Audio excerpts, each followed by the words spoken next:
buenos días, bienvenidos. Nuevo episodio de No Estoy Solo. Sábado 20 de septiembre, viene primavera. Primavera. Y el país se va a la puta. Qué complicado está esto, Pero voy a hacer la presentación formal. Mi nombre es Dante Palma, ustedes saben, voy a estar aquí junto a ustedes hasta las 11. Juanjo Agüero produce, Juana Silva opera. La RZ es la radio, www.larz.com.ar. También pueden escuchar y verme en mi canal personal de YouTube, www.youtube.com/palmadante. Hay redes sociales si quieren comunicarnos, mandarnos algún mensaje. Facebook No Estoy Solo, Twitter no_estoy_solo, Instagram No Estoy Solo Radio. Y ahora sí puedo volver a decir, qué país, viejo, qué país. No, uno no descansa. Miren, yo a veces, ustedes saben que a veces hablo de más. O bueno, les cuento cosas como intimidades del armado del programa, que no es que esté de más, pero que en general no se cuentan. A veces yo estoy medio podrido de hablarles de actualidad, porque en el fondo debería charlarlo con el psicólogo, pero digamos, me interesan más las cosas que tienen más posibilidad de perdurar, ¿no? Y a veces los análisis que son muy coyunturales, bueno, imagínense, a los 2 días ya pierden valor. Entonces yo trato de hacer otras cosas, pero la verdad que a veces, además de que me gusta, por supuesto, hablar de lo que pasa en la semana, bueno, a veces la realidad se me impone. Y sinceramente se me impone demasiadas veces, lo cual me molesta bastante, pero bueno, quizás sea un beneficio, porque también, imagínense, hacer una editorial toda la semana, yo que hago esto hace ya más de 15 años, me acuerdo, escribí una nota, escribí dos, escribí tres, y después ya a la cuarta empecé a pensar, y si un día no se me ocurre nada más, bueno, han pasado 15 años, o sea que eso lo logré hacer, pero le tengo que agradecer a la Argentina porque siempre da material. Algún mérito mínimo yo tendré, alguna capacidad inventiva, pero en general digamos, el país ayuda. Eh, ¿Qué les puedo decir? Quiero ser coherente también con lo que yo les venía comentando. Decía, yo, yo era que le decía, es muy difícil que al gobierno se le pudra todo antes de las elecciones de octubre. Me parecía que tenía espalda, me parecía que tenía los dólares, parecía que la situación estaba mínimamente controlada y que en todo caso sí. O sea, que sabíamos, no sabíamos cuándo, sí sabíamos que esto tenía poca vida. Me refiero al plan económico, no al gobierno administrando. Yo soy de los que espera que el gobierno cumpla su mandato. Pero, evidentemente, yo les hacía la broma, ¿se acuerdan la semana pasada? Decirte, acá no es que de golpe aparecen cisnes negros, es que nunca hay un cisne blanco. Entonces, eh, bueno, pasó eso, una situación inesperada. No sabemos si fueron esos audios, si es que en realidad fue todavía mucho más fuerte la crisis económica que golpeó a ciertos sectores que acompañaban al gobierno y que eso no aparecía en las encuestas. Bueno, lo cierto es que, a su vez, una decisión que ni siquiera tuvo que ver con cierta, eh, estrategia electoral, en realidad tuvo que ver, me refiero a la de Kicillof de desdoblar, ¿no? Tuvo que ver con diferenciarse de la conducción de Cristina Kirchner, o sea, una disputa, podemos llamar hasta personal, que incluso estratégicamente podía salir bastante mal, podría haber salido bastante mal, de golpe sale increíblemente bien y eso precipita una serie, digamos, un escenario que creo que está bien utilizado el término, es precipita porque esto iba a ocurrir, pero me parece que está ocurriendo antes de lo esperado. Y, y también veo que esto les pasa a los gobiernos y como analistas es imposible preverlo.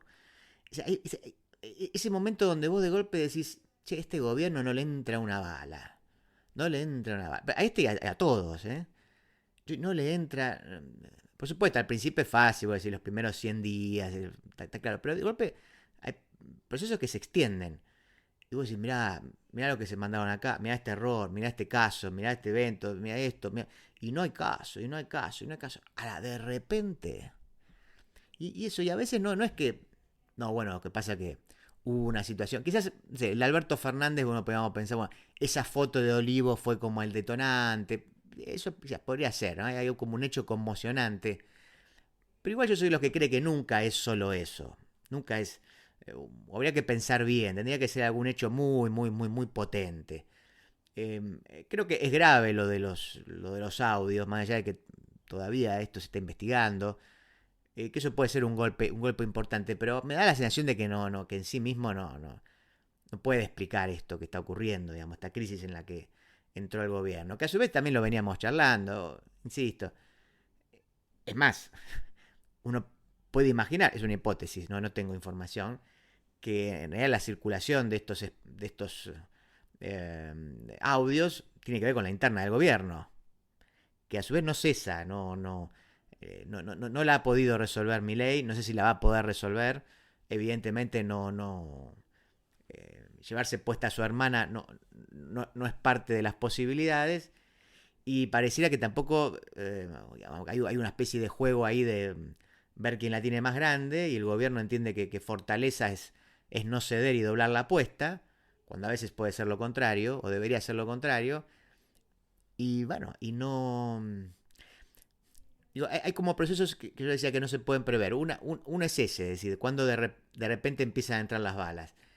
Y el segundo es que a veces viene de la mano de este primer suceso, que cuando empiezan a entrar las balas, eh, los gobiernos suelen reaccionar mal, suelen reaccionar a la defensiva, con una cerrazón, y además pierden capacidad de contacto con la realidad. Esto les pasa a todos. Quien les habla no tiene un acceso privilegiado a la misma, pero les pasa a todos. Es el propio contexto del poder, también es el propio contexto de cómo funcionan los vínculos con la burocracia, con los propios militantes, con los gobiernos, con los medios adictos. O sea, todo eso juega para que en un determinado momento hay un aislamiento de los gobiernos respecto de lo que está pasando afuera. Además de que en general es gente que vive, que no camina a la calle.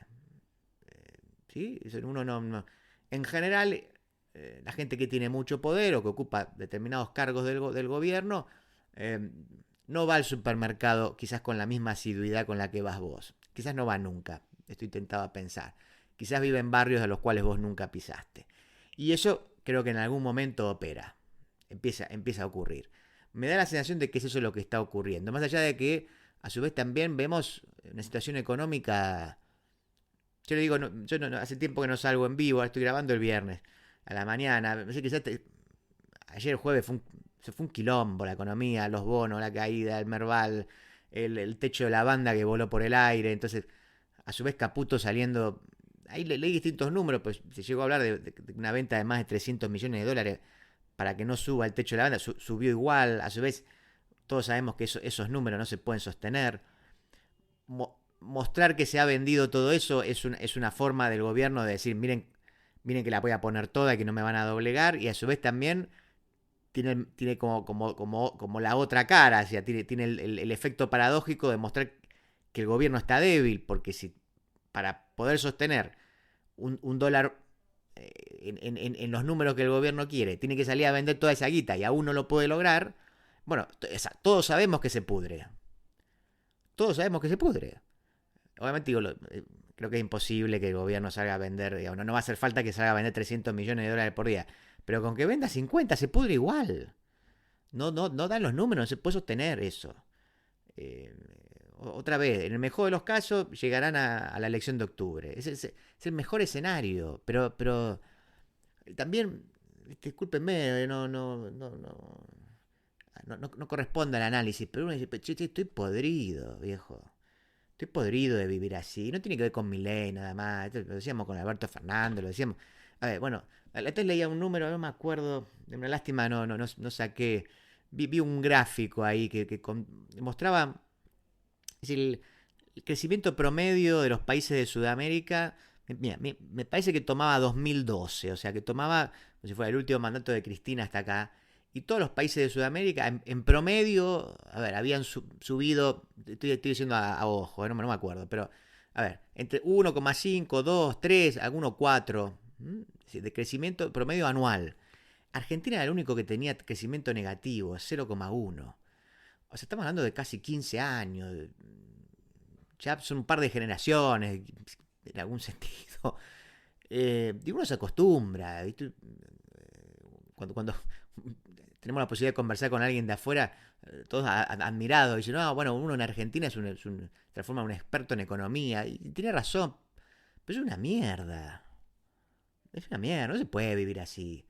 Otra vez, entonces, no, que tener quilombo, perdiste 10 puntos en un día, si no compraste dólares, compraste, no te devolvieron, te subieron los impuestos, te cambiaron las condiciones, te cambian las leyes. Verdaderamente, verdaderamente.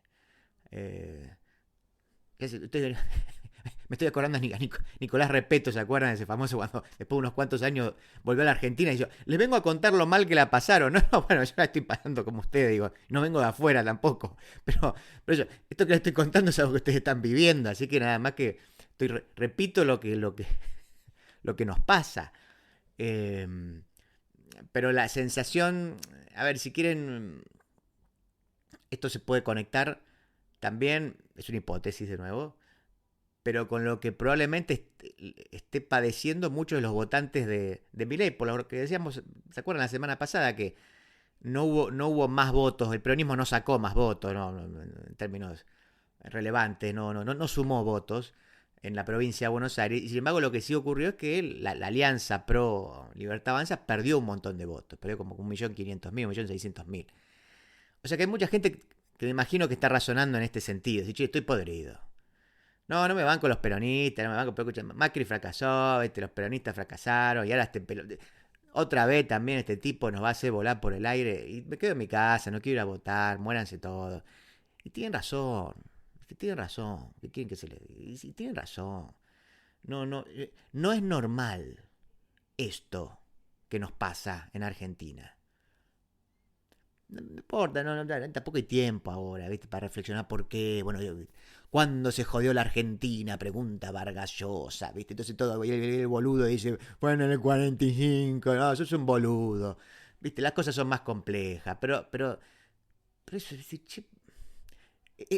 es válida la pregunta, ¿por qué acá? Yo te vuelvo a repetir, tengo la posibilidad de vez en cuando de charlar con gente de afuera. Y siempre está esa pregunta. ¿Qué pasa? Porque no entiendo. Y a mí verdaderamente me complica porque son preguntas muy generales. Uno está acostumbrado a la pregunta más específica. Y titubeo y no me resulta fácil explicar. Pero ¿por qué les pasa esto a ustedes? No, porque los dólares, la monetaria, no porque la inflación, el gobierno corrupto. Pero sí, pero más o menos todos los gobiernos son iguales, los países más o menos, la idiosincrasia. ¿Y por qué a ustedes sí, a nosotros no? Y empiezo a mover las manos y a decir boludeces. En fin, escuchemos juntos el audio del municipio de Merlo y les cuento de qué va el programa. La Secretaría de Cultura, Educación, Deportes y Recreación de Merlo te invita a las escuelas deportivas. Ajedrez, atletismo, básquet, boxeo, hockey, pádel, patín, skate, taekwondo, tenis, vóley. Dirigidas a niños, niñas y adolescentes de 6 a 17 años. Más info e inscripción en la Subsecretaría de Deportes, Avenida Constitución 92, o en las redes de la Subsecretaría de Deportes. Gobierno del Pueblo de Merlo. Gustavo Menéndez, Intendente. Toda esta introducción tenía que ver con que, a su vez, como le decía al principio, a veces estoy podrido de hablar de la actualidad. Lo que pasa es que venía, esta semana, vino lo que ocurrió en Estados Unidos con la muerte de Charlie Kirk. Charlie Kirk era un joven militante, digamos, republicano, trampista, conservador, tradicional, podemos llamar casi en lo económico un libertarista, un libertariano, ¿no? Y que aparentemente es también un joven radicalizado en idea de izquierda, le dispara, lo matan. Ustedes lo vieron. Mientras daba un debate encima, un debate público en una universidad. Y esto que para nosotros es un poco ajeno, porque quién carajo sabemos que es Charlie Kirk. Pero bueno, generó un movimiento muy, muy importante en Estados Unidos. Mucha discusión, eso trascendió las fronteras y me parece que ha generado muchísimo material para la discusión. Me pareció que valía la pena, entonces el editorial va por ese lado. De ahí que entonces ocupaba los primeros minutos para hablar algo de la coyuntura argentina. Y después, en la segunda parte, vamos a las grandes entrevistas. Este no es un personaje conocido, es el autor de un libro que yo les voy a decir, que me llegó, que no lo leí todavía. Es un tema que ustedes saben que desarrollo, que me gusta. En este caso, lo woke, que se puso también bastante de moda a partir de que el propio Milei saliera a criticarlo. Y es un libro del año pasado, por lo menos en español sale, que se llama Religión Woke. Se llama Brownstein, francés, el autor. No lo leí el libro, insisto, así que entonces no les puedo decir si es bueno o es malo. Pero leí la entrevista a propósito, porque bueno, a ver qué dice el autor, y me interesó. Y dije, bueno, ¿qué tal?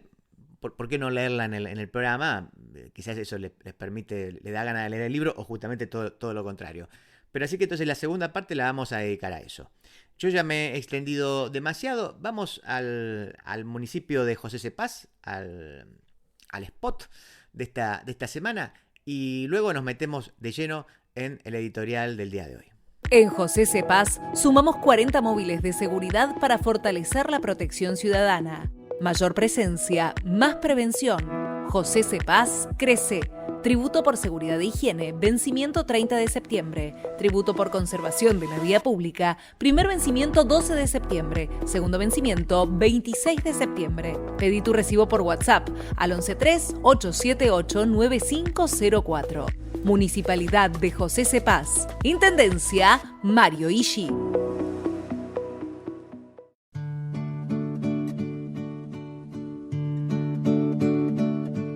Hacia una guerra civil. Charlie Kirk, el joven polemista conservador fuertemente identificado con Trump, ustedes lo habrán visto en las noticias, fue asesinado mientras participaba de un debate público.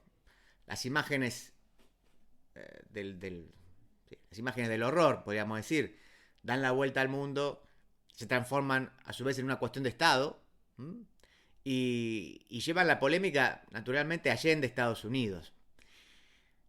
El debate era para Kirk su lugar natural, y este evento iba a ser el primero de lo que sería una suerte de gira semestral, que en este caso se llamaba The American Comeback Tour, por la cual, digamos, él iría como a varios terrenos hostiles, ideológicamente hablando, claro, y abriría el micrófono a quien deseara intercambiar opiniones. Insisto que lo hacía siempre, ¿no? En este caso era la Universidad de Utah, pero se trataba de una práctica que él había hecho en otros lugares, más allá de que es verdad que su participación solía ser boicoteada por, bueno, hasta también, y cancelada en algunos casos, por quienes no pensaban como él y que, bueno, evidentemente consideraban que estaban tan en lo cierto que no necesitaban discutir. Kirk era un nacionalista cristiano, también defensor de la libre portación de armas, y muchas de sus declaraciones, diría yo, en varios casos sin duda sacadas de contexto, siguen siendo hoy reproducidas por sectores de izquierda como ejemplos de sentencias racistas, misóginas o transfóbicas. Con apenas, para los que no lo conocen, digamos, con apenas 18 años, él había creado una organización que se llamaba Turning Point, que era una organización que buscaba promover ciertos valores que nosotros podíamos llamar, o sea, libertarios conservadores, es decir, gobierno limitado, libre mercado, valores tradicionales. Y en poco tiempo, insisto, empezó a los 18 años, pero ya en poco tiempo se había convertido en una referencia, lo cual le permitió nuclear a cientos miles de jóvenes conservadores, por supuesto, y ser una de las organizaciones que más activamente participó de la campaña presidencial de Trump, y especialmente de la última. ¿Qué hacía? Bueno, obviamente difundía su mensaje, pero también recaudaba fondos, recaudó muchísimos fondos. Para tener una idea de la magnitud de la organización, digamos, Turning Point afirma tener presencia en 3.500 universidades y colegios secundarios y tener 450 empleados. Para que vean de lo que estamos hablando, ¿no? Y por eso de la conmoción que eso generó en Estados Unidos. Si el asesinato apenas duró el día y frente a las cámaras fue, yo le decía, lo suficientemente conmocionante, fueron imágenes del horror que a su vez se reprodujeron una y otra vez. Podríamos decir que la miserabilidad de las polémicas posteriores y alrededor del asesinato no se quedó del todo atrás. Antes de conocer el asesino, automáticamente el gobierno republicano culpó a la izquierda de la violencia política. Es decir, todavía no se había conocido quién era. Después eso se confirmaría, pero como contraparte, a su vez también deberíamos decir, en redes sociales miles de mensajes o bien celebraban la muerte del fascista, o bien al menos la justificaban. Eso fue por lo menos al inicio. En este último caso, digo, el de los justificadores, hasta se publicaron estadísticas que mostrarían que hubo más casos de violencia, digamos, de derecha a izquierda que viceversa, ¿no? que de izquierda a derecha.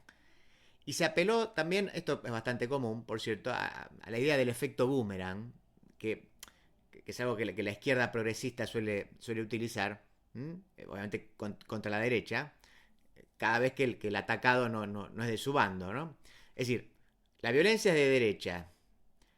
Por lo tanto, si es alguien de izquierda el que la ejerce, solo se trata de un vehículo, o sea, esa persona que la ejerce es solo un vehículo que canaliza la violencia original hacia su verdadera fuente. Se sigue de aquí que si el asesino es de derecha, la culpa la tiene la derecha. Y si el asesino es de izquierda, la culpa también la tiene la derecha. Incluso hasta que se confirmó la identidad del asesino, se lo intentó vincular a sectores, podemos llamar ultra derecha, que estaban más a la derecha del ultraderechismo de Kirk. Y también se llegó a afirmar que los mensajes antifascistas que el asesino habría dejado eran señuelos, eran intentos de confundir. Por lo menos en las últimas horas, lo que yo estuve viendo, quizás después las cosas cambian, pero las investigaciones están mostrando que se trataría de un joven que se habría radicalizado, hubo una confesión, bueno, después habrá que esperar qué dice la justicia, pero una confesión donde, bueno, aparentemente es un joven que se radicalizó en ideas de izquierda, que aparentemente tiene una pareja transgénero, y por supuesto, con esa información, imagínense, los sectores radicales de derecha la utilizaron para vincular el transgenerismo con la violencia. Uno podría decir un poco de su propia medicina a los sectores progresistas que por alguna razón insondable y que nunca responden, ¿no? Afirman que las personas transgénero son más buenas que las que no lo son. Sigo sin saber bien por qué. ¿Por qué debería ser así? No deberían ser ni más buenas ni más malas, creo yo, pero no importa. O lo mismo, el amor entre personas del mismo sexo es un espacio libre de violencia. Tampoco entendería bien por qué sucedería eso. En fin. Hablando de propia medicina, por cierto.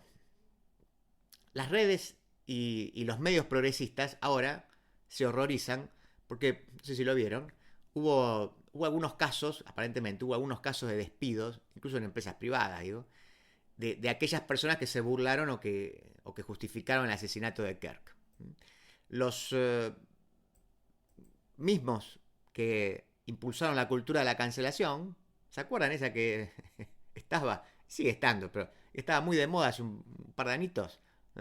Bueno, esos mismos ahora invocan la libertad de expresión. ¿Sí?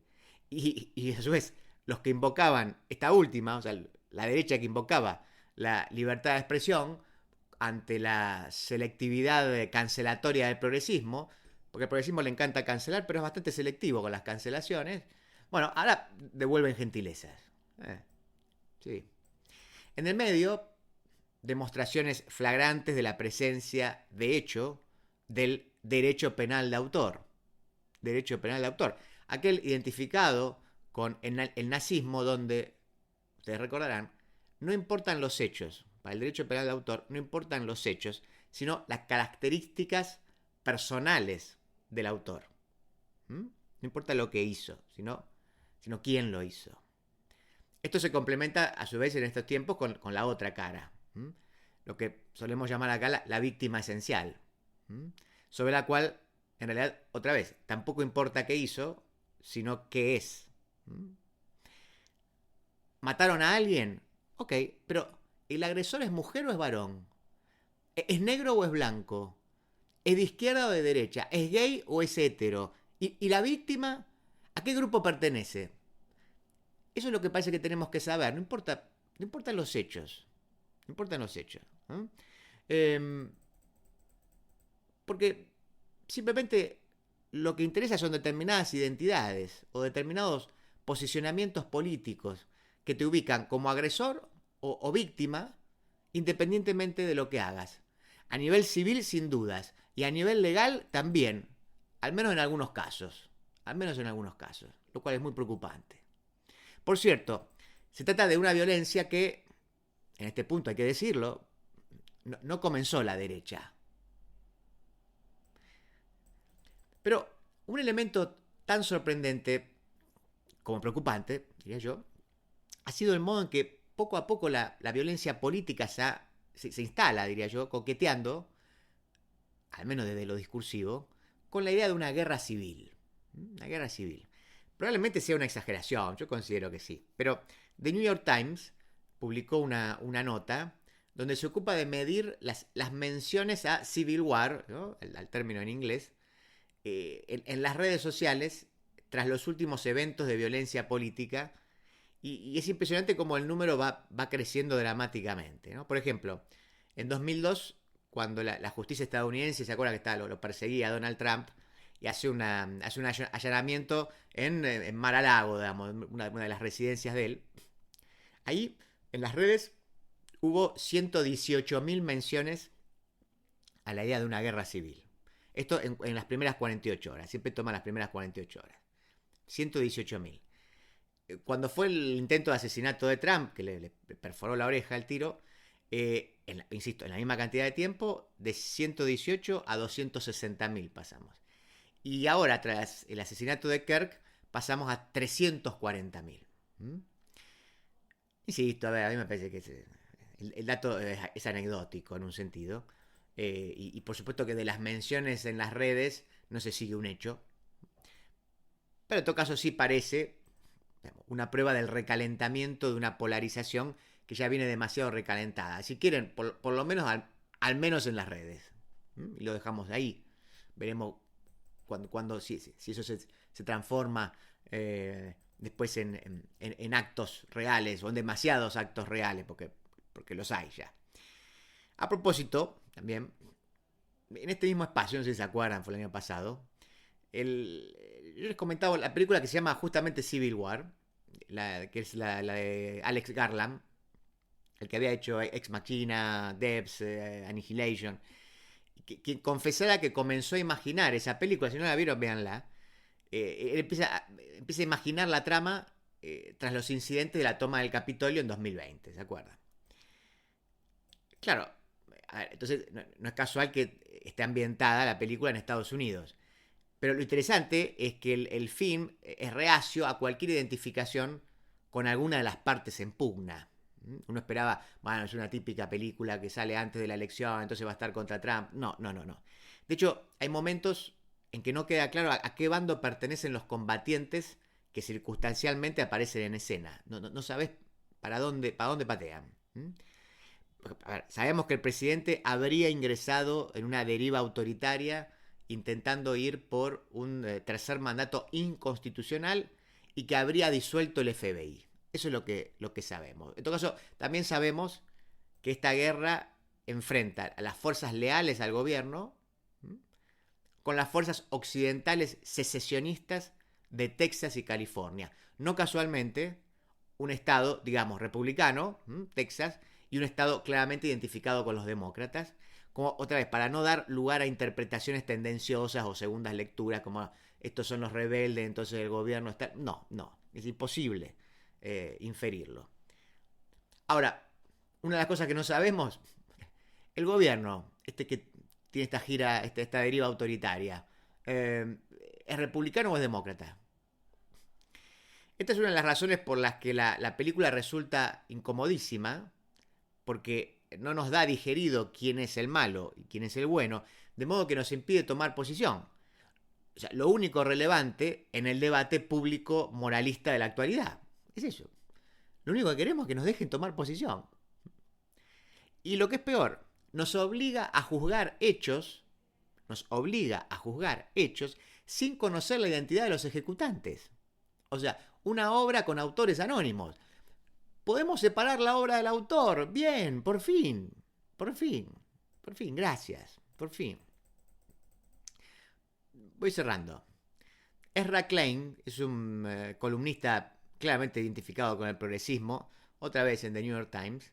Escribió un artículo, no me acuerdo si fue un día después de la muerte de Kirk, que además le valió muchas críticas, le valió muchas respuestas en otros medios también incluso, o cartas de lectores en el propio diario, donde lo que hace es hace una lista de casos de violencia en Estados Unidos de los últimos años. ¿Sí? Y él afirma que Kirk hacía política de la manera correcta. De hecho, ese es el título del artículo, ¿no? Y lo afirma, dice, aun cuando me separa un abismo ideológico, está claro, no tenían puntos en común. Pero sobre todo lo más interesante es que Klein señaló que, con la excepción de las más brutales dictaduras, la violencia política, dice, nunca es unidireccional, o sea, nunca va de un lado al otro, nunca es de derecha a izquierda o de izquierda a derecha. No. Y nunca va solo contra nuestros enemigos. Es decir, también viene para acá. En esta misma línea, podemos afirmar que, e insisto, con esto vamos cerrando, que de tanto preguntarnos quiénes son los buenos y quiénes son los malos para saber de qué lado ponernos, nos hemos olvidado de acordar qué es lo malo y lo bueno en sí. ¿Qué es lo malo y qué es lo bueno en sí mismo? Y sobre todo, también nos hemos olvidado de cuáles son los límites que nuestras guerras culturales no deberían superar, si es que queremos que esas guerras no destruyan aquello poco que todavía tenemos en común. El municipio de Ensenada, junto al gobierno de la provincia de Buenos Aires, refuerzan la inversión en educación. Estamos haciendo los nuevos edificios de la escuela primaria número 7, la secundaria número 8 y la ampliación de los talleres de la técnica 1. El Estado presente, reforzando la infraestructura escolar para que docentes y estudiantes tengan las mejores condiciones. Municipalidad de Ensenada, gestión Mario Seco. De la tierra del buen vino nace Finca El Recuerdo. Una propuesta elegante, semidulce y amable, con la identidad del Malbec argentino. Finca El Recuerdo. Desde Mendoza, dándole identidad a tu mesa. Granja Las Delicias de Marta. Pollos, patos, conejos, pavitas, pollos grandes criados a maíz. Todos realmente de granja.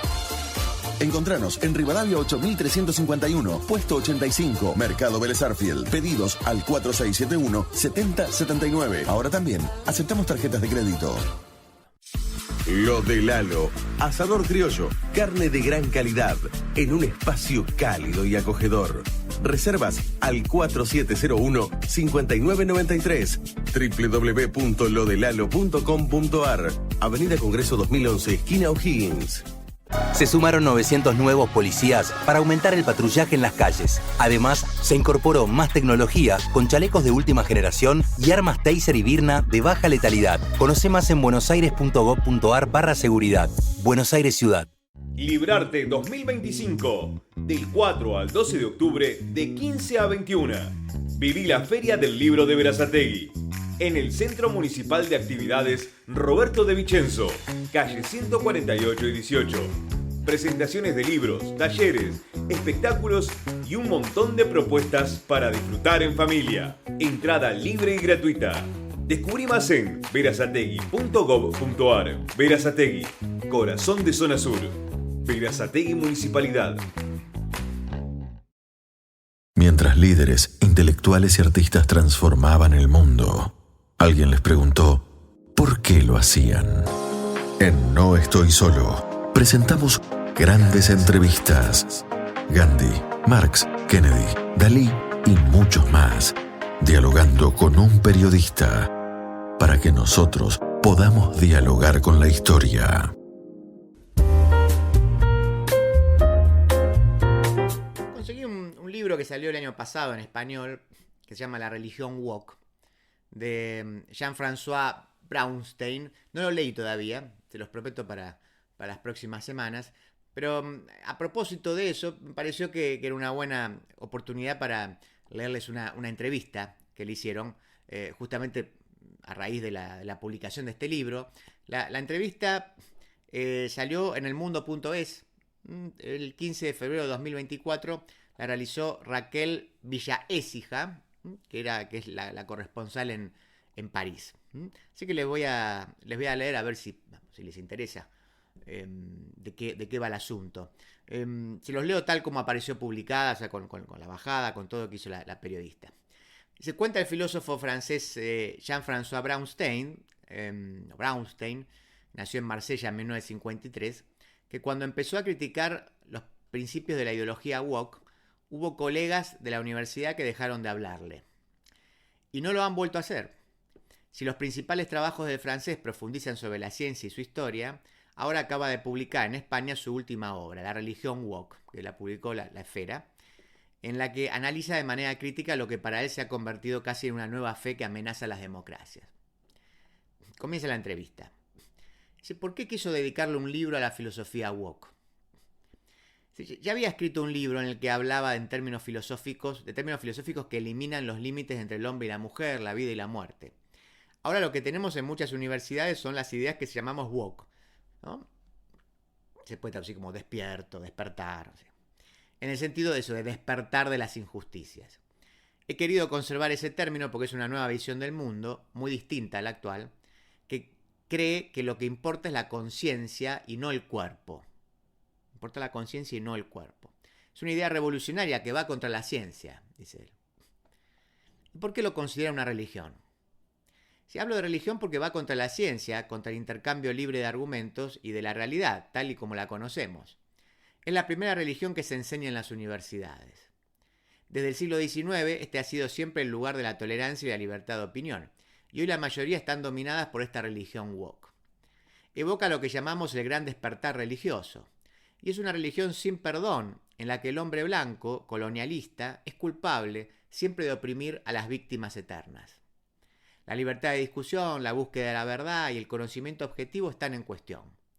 Es un ataque determinado a las luces, ¿no? Al siglo de la Ilustración, al siglo XVIII.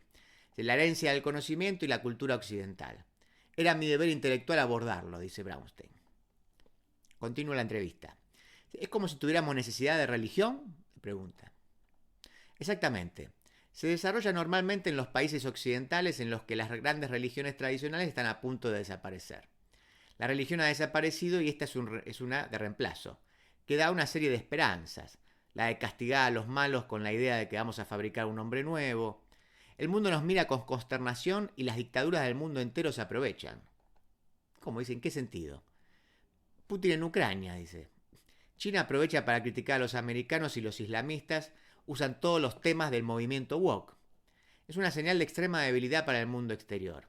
Cuando decimos que podemos ser hombre o mujer, hacemos un elogio de una propuesta que es falsa, y esto hace que nuestra palabra no tenga más significado ni de confianza al otro. Hay una crítica radical de la noción de verdad, es una creencia contraintuitiva. Sobre todo el tema del género, dice Braunstein. Putin hace leyes más severas contra los homosexuales porque dice que si no, vamos a llegar a un transgénero, y se está aprovechando. ¿Es un peligro para las democracias, dijo usted?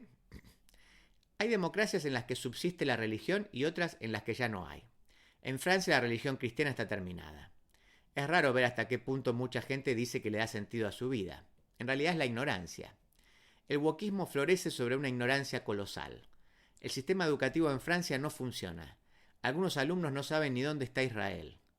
Cuando dos activistas ecologistas tiran sopa en la Gioconda, quiere decir que han perdido la noción de la belleza y esta no tiene nada que ver con la ecología. Será peor con las redes porque los jóvenes pasan más horas en las redes que en el colegio. Ignorancia y redes hacen que nuestra democracia esté en un mal punto. ¿Cuál sería para usted el aspecto más crítico? Le pregunta la periodista al autor de Religión Woke. Y él dice, están las cuestiones sobre la raza, pero lo del género es más original. Dicen que la conciencia decide más allá del cuerpo y critican muy radicalmente la biología. ¿Se entiende? Porque si el transgénero diría, no sé, por ejemplo, yo nací en un cuerpo equivocado, ¿y quién me lo dice? Me lo dice mi conciencia, obviamente no me lo dice el cuerpo, ¿no? O sea, hay algo ahí del orden, hasta podemos llevarlo a Descartes esto estoy agregando yo, ¿no? Pero digo, esto lo podemos llevar a Descartes, una especie de separación, después muy difícil de resolver, entre la parte de la cosa, digamos, de la cosa material y lo que es la res cogitans, ¿no? Entonces, eso, y la conciencia. Entonces, eso parecería que esto va contra el cuerpo, a pesar de que es bastante curioso que son ideologías que todo el tiempo están hablando del cuerpo y de defender el cuerpo, ¿no? Pero acá yo creo que lo ve bien Brownstein. Y bueno, y agrega obviamente que hay una crítica radicada a la biología, ¿no? Casi como que la biología fuera de derecha. Dice, el acto hipermoderno es el transhumanista, que lleva al transgénero. La idea de que podemos liberarnos de nuestro cuerpo. Transhumanista en el sentido de eso, de poder crear un poshumano, un transhumano, que en este caso tiene que ver con las posibilidades de que la tecnología justamente supere las limitaciones que tenemos, las limitaciones biológicas. Que podamos liberarnos de nuestro cuerpo que nos pesa y que no hemos elegido y que podemos reconstituirlo a partir de la conciencia. El transhumanismo supone liberarte del cuerpo y la muerte, lo que yo les decía. Lo segundo no es posible, pero en lo primero hacemos creer a los adolescentes que sí lo es. ¿Cree que es una moda que pasará? Es una moda porque quieren cambiar de sexo y se comprometen con eso. Sé que en España ha sido muy discutido, pero no conozco los detalles. Recuerden que es francés el autor.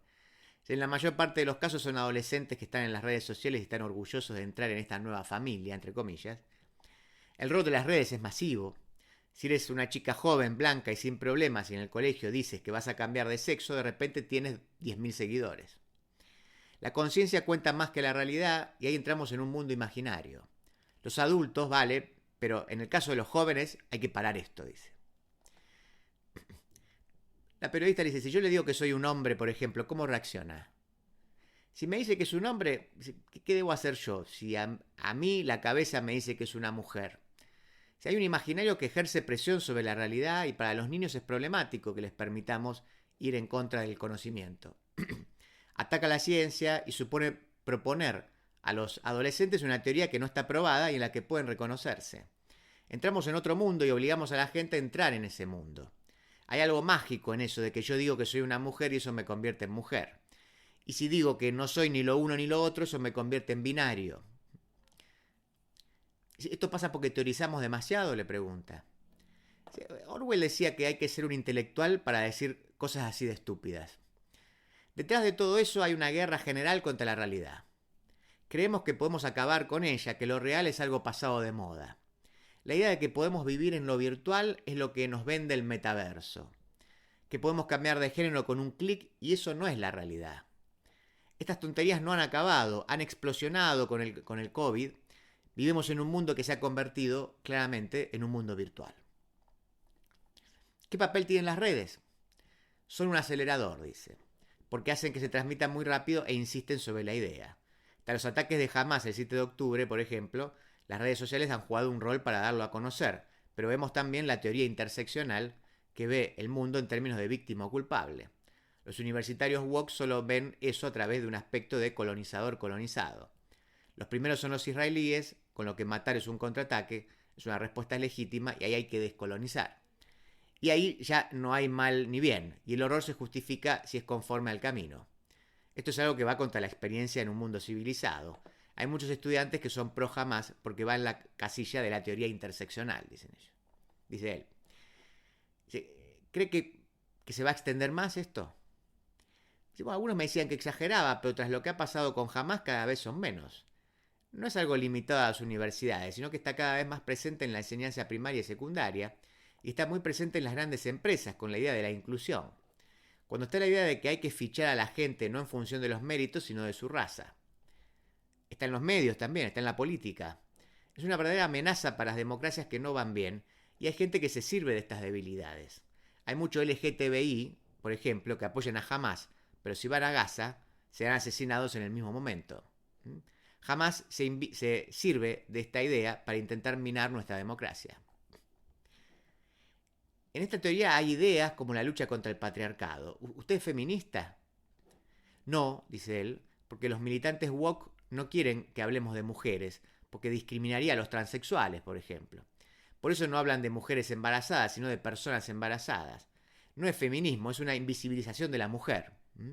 Las feministas históricas no son favorables a esto, porque supone que hablar de mujeres es ofender a los trans hombres convertidos en mujeres. Entonces, ¿es un intento de eliminar las discriminaciones, eliminar el género? Es que es una doctrina de la eliminación universal. Intentamos borrar todas las diferencias porque son consideradas como discriminaciones, cuando el mundo es diverso y eso es lo bueno. Es un mundo virtual, sin profundidad, de una sola dimensión. Tiene que ver mucho con la identidad, interrumpe la periodista. Dice, bueno, se basa en eso, en grupos. El grupo trans, el de la raza blanca o negra. No existimos si no formamos parte de un grupo. Es una doctrina identitaria de raza, de género colonizado, en la que todo el mundo se presenta como parte de un grupo. Pero somos individuos autónomos y no tenemos que estar asignados de esta manera a un colectivo. Porque eso creo que es una doctrina casi tribal, porque nos asigna a un grupo de base. Es una religión basada en poner etiquetas a todos, ¿no? No deja de poner etiquetas. Yo soy blanco y como blanco soy colonialista o racista.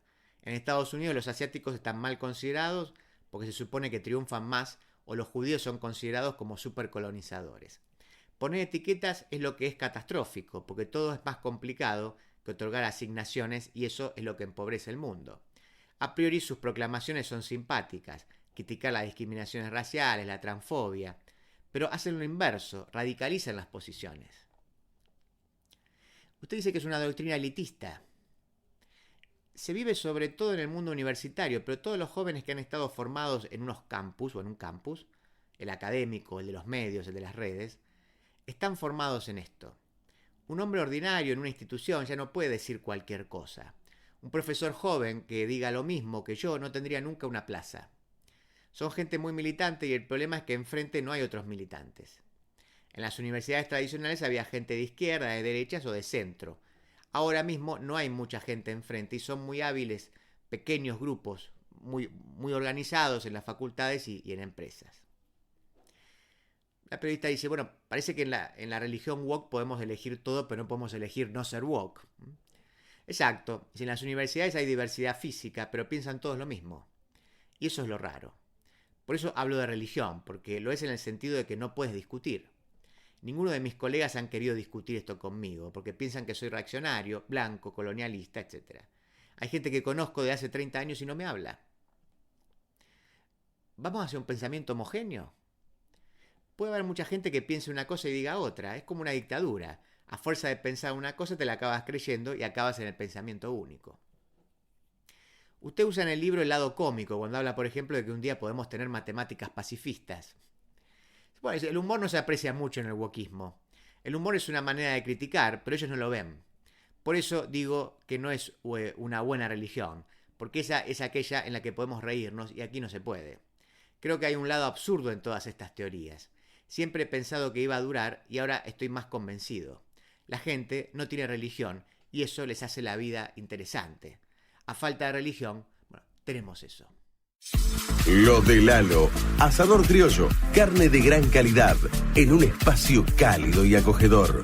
Reservas al 4701-5993, www.lodelalo.com.ar, Avenida Congreso 2011, esquina O'Higgins. Toma yerba mate Titraijú, la yerba generosa, elaborada en barbacoa, 100% natural, libre de agrotóxicos y apta para celíacos. Además, tomando yerba mate Titraijú, ayudas a las familias yerbateras de Oberá, aportando al logro de la soberanía alimentaria. Hace tu pedido a los teléfonos 15 64 51 68 69 y 011 2007 86 88. En José Cepaz sumamos 40 móviles de seguridad para fortalecer la protección ciudadana. Mayor presencia, más prevención. José Cepaz crece. Tributo por seguridad e higiene, vencimiento 30 de septiembre. Tributo por conservación de la vía pública, primer vencimiento 12 de septiembre. Segundo vencimiento 26 de septiembre. Pedí tu recibo por WhatsApp al 113-878-9504. Municipalidad de José C. Paz. Intendencia Mario Ishii. Se sumaron 900 nuevos policías para aumentar el patrullaje en las calles. Además, se incorporó más tecnología con chalecos de última generación y armas Taser y Birna de baja letalidad. Conoce más en buenosaires.gov.ar/seguridad. Buenos Aires Ciudad. De la tierra del buen vino nace Finca El Recuerdo. Una propuesta elegante, semidulce y amable, con la identidad del Malbec argentino. Finca El Recuerdo. Desde Mendoza, dándole identidad a tu mesa. Llegamos al cierre con unos minutitos y con la voz así un poco como ustedes acaban de escuchar. Tengo algunas cosas para recomendarles, especialmente, disculpen el porteñocentrismo, pero para algunas actividades aquí de la ciudad de Buenos Aires. Pero antes quiero que escuchemos juntos el audio del municipio de Berazategui. Una mañana, tras un sueño intranquilo, Dante Palma se despertó convertido en un monstruoso insecto. No estoy solo. 9ª temporada. Librarte 2025, del 4 al 12 de octubre, de 15 a 21. Viví la Feria del Libro de Berazategui, en el Centro Municipal de Actividades Roberto de Vicenzo, calle 148 y 18. Presentaciones de libros, talleres, espectáculos y un montón de propuestas para disfrutar en familia. Entrada libre y gratuita. Descubrí más en berazategui.gov.ar. Berazategui, corazón de zona sur. Berazategui Municipalidad. Comenzó el Festival de Cine Alemán en Buenos Aires, que celebra sus bodas de plata. Esto es hasta el miércoles 24 en Cinépolis Recoleta. Déjenme que les lea alguna cosita. El ya clásico encuentro incluye una selección de largometrajes que van de lo popular a lo autoral, atravesando géneros, estilos y tonos. Son 16 films en total, sin contar los cortometrajes dirigidos por jóvenes cineastas que, como todos los años, se presentan bajo el rótulo de Next Generation Short Tiger. En este caso sería 2025, ¿no? Dice Bodas de Plata, el veterano encuentro anual que todos los meses de septiembre reúne un puñado de realizaciones recientes producidas en el país europeo, más algún clásico en versión restaurada, sopla 25 velitas y lo celebra con una edición que por primera vez en su historia incluirá una película sorpresa, de la cual solo se sabe que dura 102 minutos y que será presentada por su director, uno de los invitados de esta edición. El resto de la programación fue anunciada hace algunas semanas y, como siempre, incluye una selección de largometrajes, como les decía, bueno, eso que van de lo popular, bueno, en fin, estoy leyendo una gacetilla y me lo están repitiendo y me siento como un sonso. En fin, bueno, recuerden, Cinépolis Recoleta, así que digo, busquen ahí la lista, no les voy a leer todas las películas que hay, por supuesto, no, búsquenlo ahí.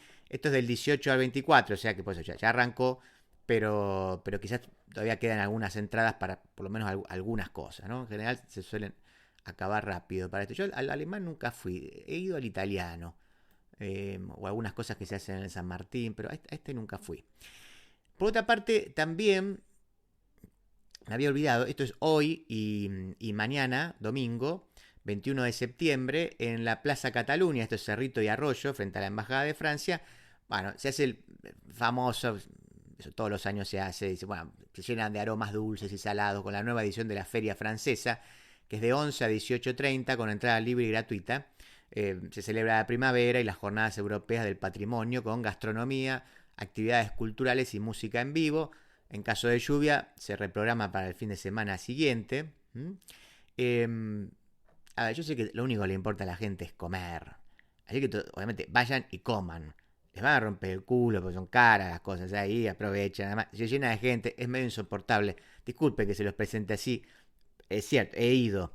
Lo que sí me gustaría, aunque me parece que va a ser difícil por el tema de las entradas, porque está la posibilidad de entrar al edificio de la embajada. Eso es lo que no se tienen que perder, ¿no? Comerse un boludo que le va a vender una baguette que se le va a cobrar lo que quiere.